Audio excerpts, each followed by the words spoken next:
Hi, this is G.H. Glade, and this is Coaching ADD and the Stimulus-Driven Brain. Well, today we're going to talk about creating an office space that works for you. And this is if you have a home office or even if you work for somebody and have some flexibility. So the first consideration is figure out what kind of work you do. You know, your office space needs to fit the kind of work that you do. If you need to spread things out and look at big sheets of paper like draftsmen, you need a big table. If you're a diabolical mastermind seeking world domination, then your office looks like this. The kind of work I do is mostly sitting in a chair, and that bespeaks the fact we want to prioritize comfort. Let's take a look at my chair for a moment. My chair is incredibly comfortable, and I sit in it for about 8 hours or so. Yeah, I'm up and down, but I have prioritized comfort. The other comfort measure is make sure your office is designed ergonomically. That means that your monitor has you looking right at it, or in my case, since I'm pretty tall, a little bit downward. I tilt it upward toward me. And we want to make sure that you have a comfortable chair that allows you to do what you need to do. There's some other factors with design of your desk. Let's take a moment to look at my desk and its design. There are some important features here. First, everything is where I need it within arm's reach. You want to note that my fax and copier, I can just wheel over from my chair. I can reach it from one point. I have all my pens and pencils. The other aspect is having a clock. A clock gives you an ongoing reference to the passage of time, something that's often not very good for people with ADD. You also want to have a beverage. Having something to drink makes a world of difference, and most of us don't drink enough fluids. But also having that on your desk within arm's reach, that's a key factor. You will notice my desk is pretty clean. And I'm filming this at the start of the day. It gets more cluttered as the day goes on, but I try and keep it neat.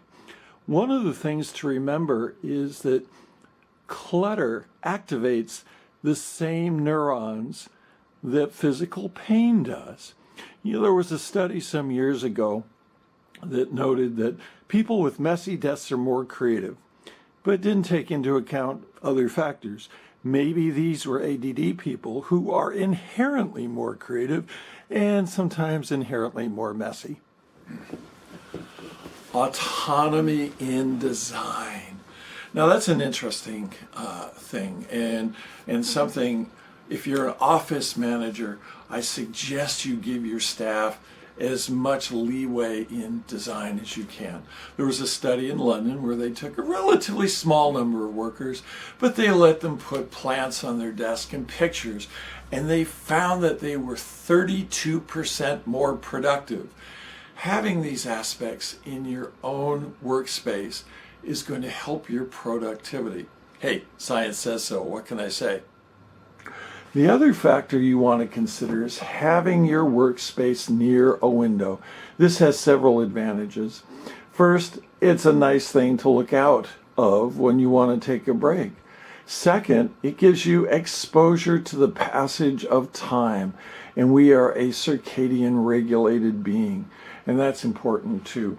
I focus on this shot because of the importance of plants. There was a survey that I found pretty amazing. It found that hospital surgical patients recovered faster based on one interesting variable. If they had a window and could look out at trees, they actually healed faster.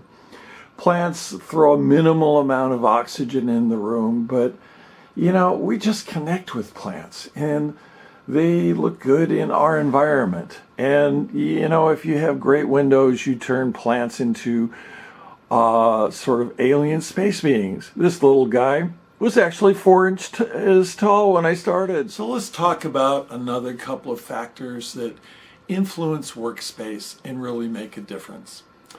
One of the ones that really helps my psychological environment, if you will, is lighting. I hate fluorescent lighting.